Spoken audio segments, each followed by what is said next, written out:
Thanks very much, David, for the great introduction. As David said, I work for an American company called Symantec. We make storage and software antivirus security solutions.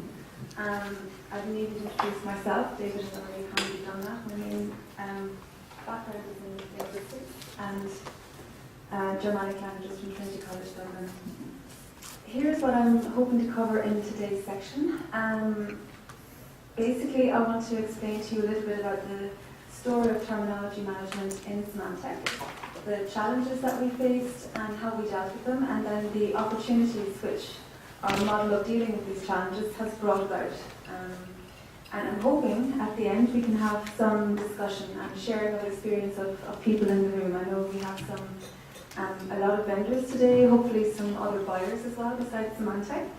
And what I'm really interested to hear people talk about is what are your experiences, in getting your partners to collaboratively work together, which kind of ties in nicely with some of the earlier presentations. We do need to actually get competitors to cooperate, and that can sometimes be a challenging scenario, but for us in Semantic it's actually becoming more and more important so we can have very mature relationship with our vendors and in between vendors.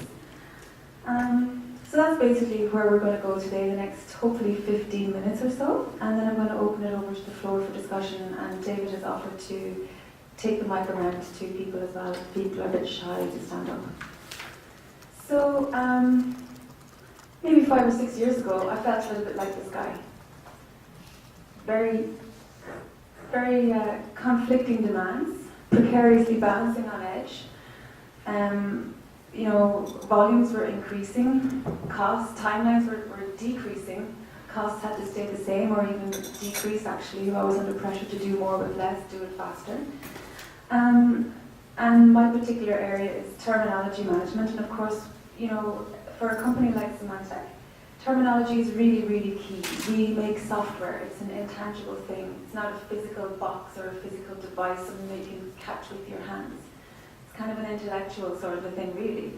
And it's made up of words, the words that describe it. So it's core, it's critical to our business actually that we have good terminology both at source level and also at the localized level. It's really important that, say a localized feature name for the German or Spanish or Brazilian market speaks properly to that market. We had started out doing an internal, we had sort of had internal semantic people across the company who would help us to set key terminology for each region. But over time, because volumes increased, timelines decreased, these people were not, it wasn't their core role to be a terminologist. We became a bottleneck, and that couldn't go on. So we needed to get creative. We needed to find a new way of scaling up our process, but not losing, the real semantic feel and the connection with our terminology and with our customers.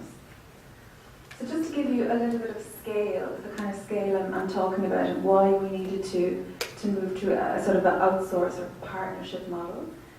On average, we translate or process, should I say, 258 million words per annum, of which 92 million is new, of which 45 million is marketing content. So that has its own challenges, which are separate again, more of a transcreation, copywriting kind of an effort. And we localize our products into 28 plus languages. Not all products, but more or less 28 different languages in any case. And for example, this year to date, we've added in 7,000 new target terms to our terminology database. And can I just emphasize that terminology is not just translating a word, it's all about researching and finding the target language equivalent. So you may only maybe process 10 or 15 terms an hour max. That's actually a lot. There's a huge amount of research and consistency checking that is involved in this process. So it's fairly big. I'm sure there are bigger, but for us to manage internally, we couldn't keep this up. It was too big an effort. We're not a language service provider yet. This product, the terminology, was really important to us ultimately. So, same as everyone here, at least everybody who's working in the industry, our challenges really were do more with less, do it faster, do it as good as before, if not better. And just to again emphasize my point, why terminology matters so much to us, this is a little screenshot from one of our, from Norton Mobile Security. I hope you should be able to read that. On the right hand side we have the English software, and you can see it's a mobile phone, so it's very small, it's jam-packed with key terms. Anti-malware, anti-theft, backup. I mean, backup occurs so many times across our content. To change that word is pretty big. So all of these things, even Norton Mobile Security per se, or mobile security, the generic concept, these are all very important to us. And we couldn't just throw this over the wall to someone and let them deal with it. This is a quick overview. I just wanted to give you guys a quick overview of our Symantec terminology cycle. I tried to simplify it down as much as possible. Of course, it's a little bit more intricate than this. But basically, the three areas excuse me, that I've highlighted here in yellow are key term extraction, uploading the terminology into our term base, and then managing the term research or the translating of researching of target language key terms. This really is the core piece of terminology work which we needed to outsource and which we needed to find a new way of doing it. We could no longer do it internally. Now luckily, because we had been doing a lot of this work internally, we had a lot of the framework already built, we knew a lot of the right people, we had very clear guidelines defined, we sort of knew what was important to us and what was important for our customers. So we were in a kind of good position to not lose control of it really, because we had a lot of documenting done already. So there's these three parts I'm going to focus on. The key points, and I will come to SEO later in case anybody's wondering. The key points that we considered in our outsourcing model were as follows. First of all, the people. Who can we trust? Who are the right people to find target terminology for us? The process and the framework is also really important. You need to have clearly defined guidelines, quality controls built in, and of course, the most important part really is trusted partners. Obviously, it goes without saying that your tools need to be scalable. They need to be able to handle the scale of increasing volume. They also need to be accessible to people outside of your organisation. And you need to have systems in place to manage users and access rights and all of that, all that goes with that. So the people. You guys are going to get bored of me talking about the people all the time, but really the people are key. It's key to find the right people and to work with them, to get them to value, what terminology is and why it's important. I'm going to come back to the people in a little bit. Okay. Basically, so I just finished my point here, sorry guys. The key aspect in the people for Symantec was we had a large pool of untapped talent. We had our linguistic QA team who reviewed all of our products in context. And those guys would get to see the key terms in context in an actual product before we ship it to our customers. So we get them involved at the start of the process to develop the new target terms, and then at the end, right before we ship, they can check and see the terms in context. Often the translators don't have this context. And they can determine, if it maybe something needs to be changed, they can fix it at that point in time. Our framework, as I mentioned, this was a key point, a key aspect for us in being able to upscale and outsource our process. So education, so you need to, as well as having the right people, and for Semantic it's important to know the individuals who are working for each language. You need to work on educating them so they know what is it that you want, what style do you want, what's your brand, what resources would you like them to use, what consistency checks would you like them to use. It's important as well that you have clear benchmarks so that both you and your partners are all clear how many terms can we turn around in a given period of time, and what's the turnaround for a particular translation or terminology job, just that everyone is clear right at the outset. It's very important to us, at least because it's a collaborative model that we have, that we get feedback. So we want feedback from our partners, feedback from our translators, feedback from our linguistic reviewers, feedback from our partner translation vendors, language service providers, as well as feedback from the sales organisations and our customers. It's never set in stone, this is our process, we're done with developing the process now. There's always room for improvement. What works for us today may not still work for us in a year's time. So it's important to keep a feedback loop open and to be willing to change and to develop and to not sort of get stuck in a rut, because there's always new technologies and our own business changes as well with time. Products merge and such like. Clear priorities and schedules. Again, this is key. Not always easy for the client to set clear schedules, at least, because things are often changing. But in any case, it's really important that you have clear priorities, that your partners know if they get 10 different terminology projects in one time, which one should they prioritize. I'm actually calling this out as a separate point because it's something that everyone sort of take for granted, but maybe might not give any attention to. So a key aspect is trying to give good forecasts and to stick to them. And of course, as I mentioned earlier, everything sits upon having good guidelines, clear guidelines. Everything from what kind of terms we want to translate, what kind of terms we want to harvest, what kind of terms we don't want to see in our database, to what kind of reference materials and consistency checks we expect people to do.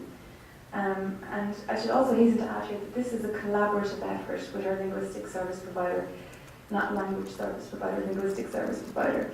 We have a lot of internal guidelines and we always work on them, but it's a real partnership. We work on them together.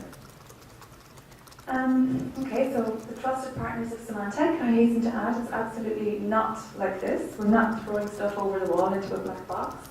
Not at all.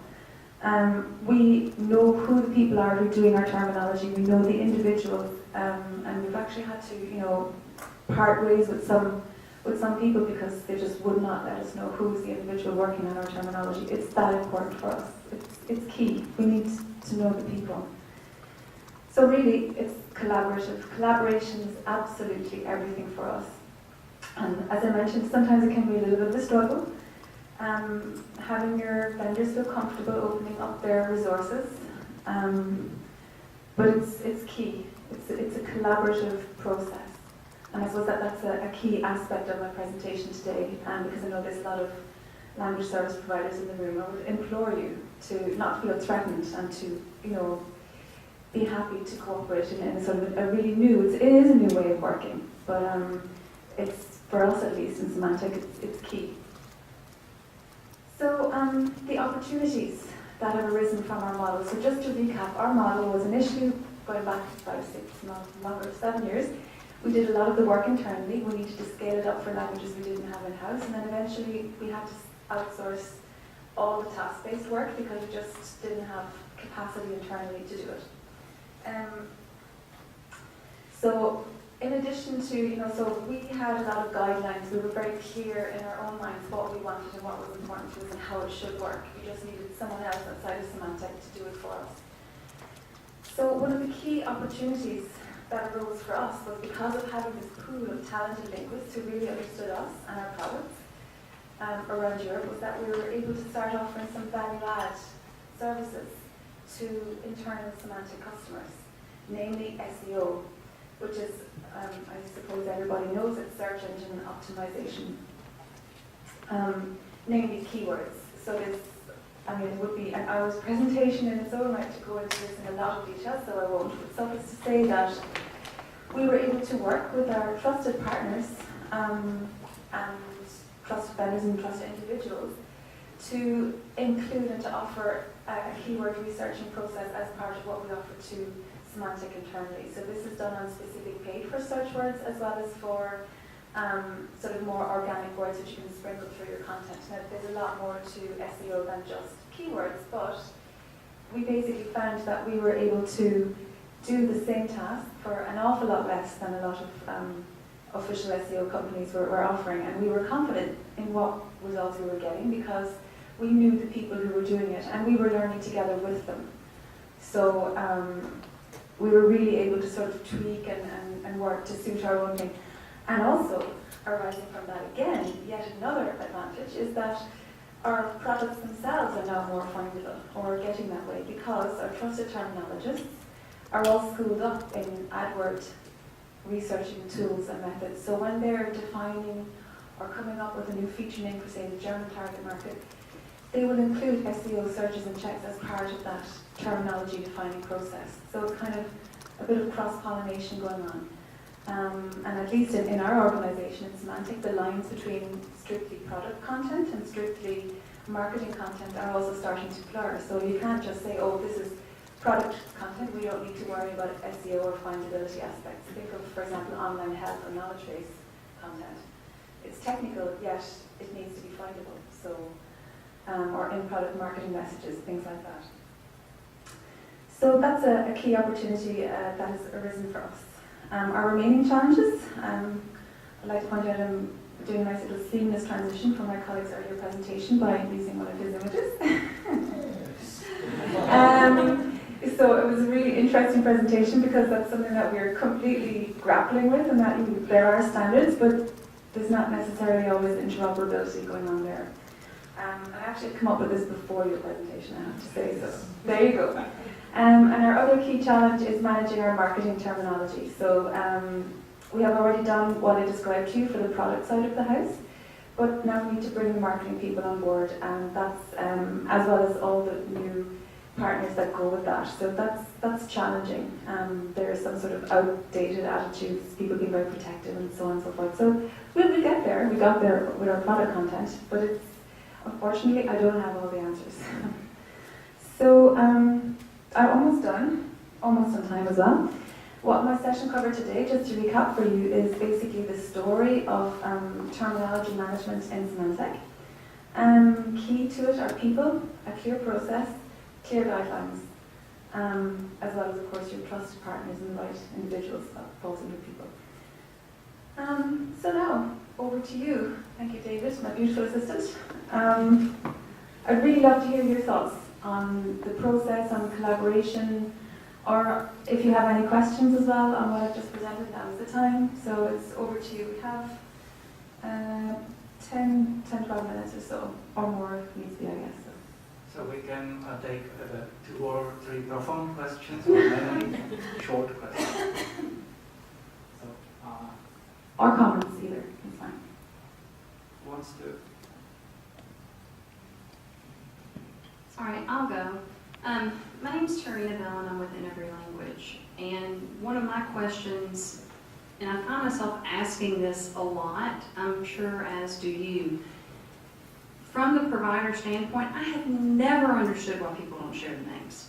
I've never, ever understood that. So I'm just curious, because I've heard what my quote-unquote competitors have told me whenever I look at them and go, why are you choosing this to be obstinate on? I'm just curious from the client side what the answers are that you hear whenever providers are saying why they don't want to share names. Oh, that's a very good question. A lot of kind of smoke and mirrors, really. We never get a straight answer on that. We have feelings, maybe, like we think it might be this or it might be that, but it's not our policy. End of. It's quite amazing because we're the customer. Aren't we supposed to be right? At least kind of right. So, yeah, we don't really get. So sometimes we think maybe they're afraid we're going to try and steal their resources, but we absolutely wouldn't. We're outsourcing on purpose for a reason because we can't do this internally. So, but yeah, it's definitely an attitude that we come up with. Having said that, it is changing.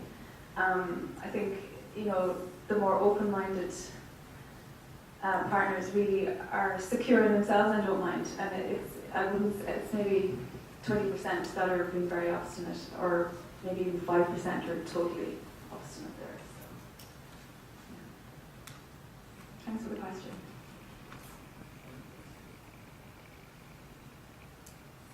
Well, maybe I can try to answer your question. I don't have to be so political. Hi, Anna from Chili Store. In reality, I think there's a lot of not really employing the same person all the time, not having the time maybe or the interest to create a relationship with the translator, with the localizer, with the reviewer, because it takes time to train them.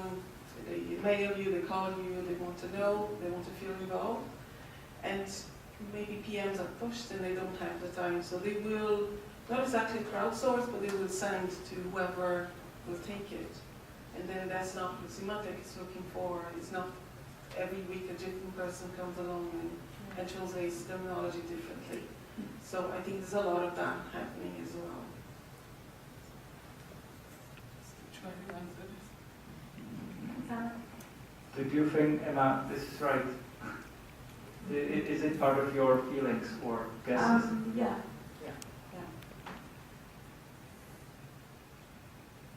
Gary, do you want to say something about Cisco strategy on? We'd love to hear.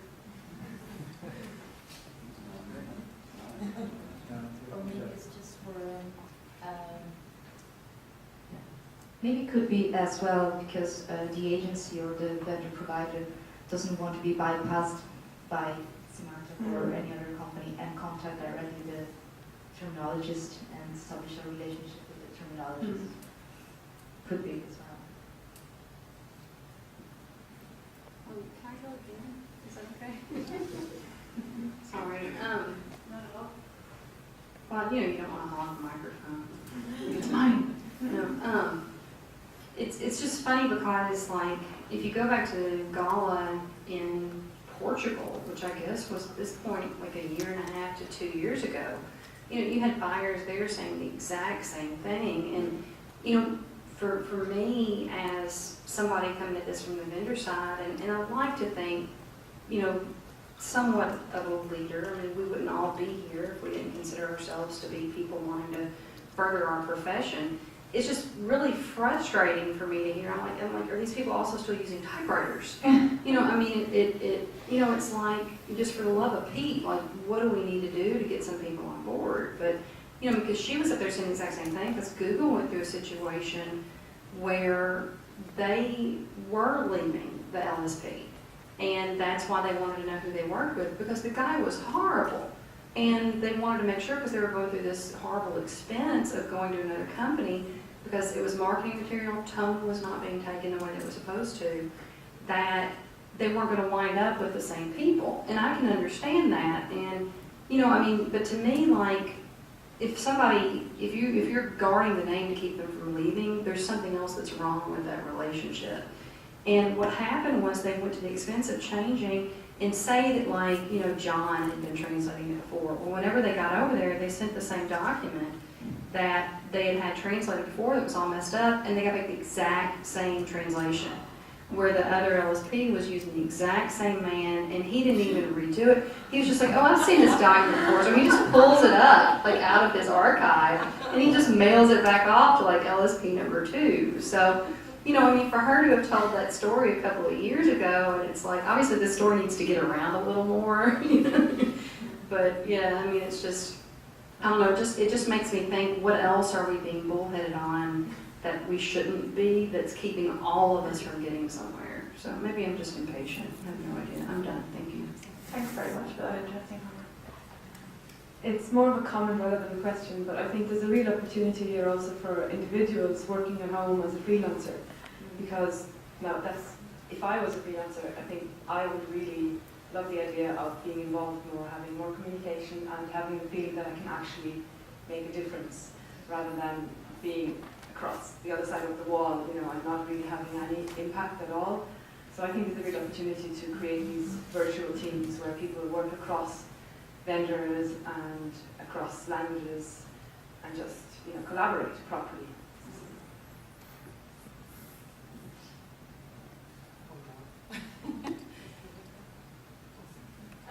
Maybe it's also something that corporations who require this sort of service need to emphasize more, keep emphasizing, because what is the value that we want to get out of this work? We don't just want a piece of content translated and back, and that's the end of it. We really care about the content. Maybe that's what's changing now in the last couple of years, that there's a renewed emphasis on the actual maturity of the work, the quality of the work, and that's what we're looking for. Semantic, I'm from the same company, so but it has been a struggle to actually get to that, to kind of not just get a bland list of words, but to actually get value out out of a trusted partner. So we're going to continue, and we've seen that, examples at various conferences where larger corporations have worked together with vendors to achieve that. But the key thing is trust and open up communication and not hide resources. You want to add to this or not? Yeah, that's like partially why I'm here. This particular comment. Pardon? If you want to react to this particular comment, or otherwise I would ask a question. Go first. Yeah, well, I wanted to ask, like you mentioned that the terminology throughput is, you say, in orders of magnitude elsewhere than translation. That's kind of, so do you want to share some of the workflow specifics, or like how this is a different business, like how you go around, like how this project is different, and how you do about, how you go about doing it with your partners, in which respects it is different to do a terminology project to a normal project? Or is there such a project. Yeah. Yeah, so basically, of course, we have benchmarks and turnaround times, but it's a fundamentally different task. It's our translators or our terminologists, we get like what may look like a list of words, but it's absolutely not just to translate a list of words. There's a lot of research involved. So, for example, you want to check existing terminology, you want to check industry standard terminology for that region, you want to check search engine hit results, you want to check how is this called in, say, last year's version of the product, or is it, the same feature, it's just sort of rebranded this time around. So you're really concerned with the concepts behind each term, and then you're looking to find a matching target concept, if you like. So there's a lot more to it than yeah, I understand that, but is there like you see procurement differences? Oof. Is there procurement differences? Do you want to take that, Catherine? It's being compensated for differently in an Yeah. audience. It has, that's what your question is, yeah. Yeah, well, you see, like I understand, like you say, the people, you are wondering why they don't want to give you the names of the resources. So I wonder if the projects are like different, and if you say, like for instance, the procurement side of it allows for having a dedicated resource all the time. If you think you kind of compensate for the extra effort that you expect. I think we do, yeah.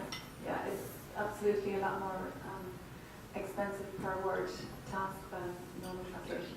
That's all I can say on that one. One last?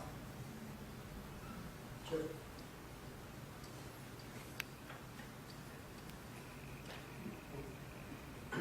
You mentioned as part of your framework education as the first point, and I'm interested in, I think that it's really easy to set it up and get the word out there, but I find that sometimes it can be difficult to get the information to sink in, especially if you're trying to get a shift in the way people behave, and I wanted to see how you've dealt with that situation.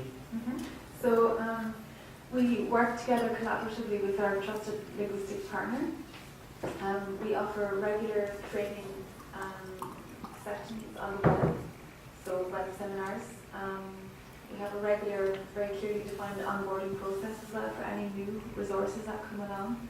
And we keep in very close contact with each of our terminologists and sort of, monitor if there may be a dip in quality in any particular language, and then sort of work together with that person. Maybe they just forgot the link to our terminology database, if that's unlikely, but or they just need a little refresher. And it's an ongoing process, so it's not like we just do it once and that's it, they're done, set them free kind of thing. We need to keep constantly in touch with them. As Anna was saying, we really need to support them and empower them and make them kind of know who you are and feel comfortable to ask questions. It's all about actually them pushing back to us, asking questions. So usually clients aren't mad keen to get queries because they slow things down, but in the field of terminology, the best terminologist is the one who's asking those questions because they're really thinking about it, they're engaging with the material. So yeah, and that's pretty much it. I hope that answers your question. Thank you. Okay, Okay, thanks. Thanks, Emma, very much for sharing your experience with building up the terminology and actually also added value search engine optimization service for your internal customers. And now we are going to another round of applause for Emma.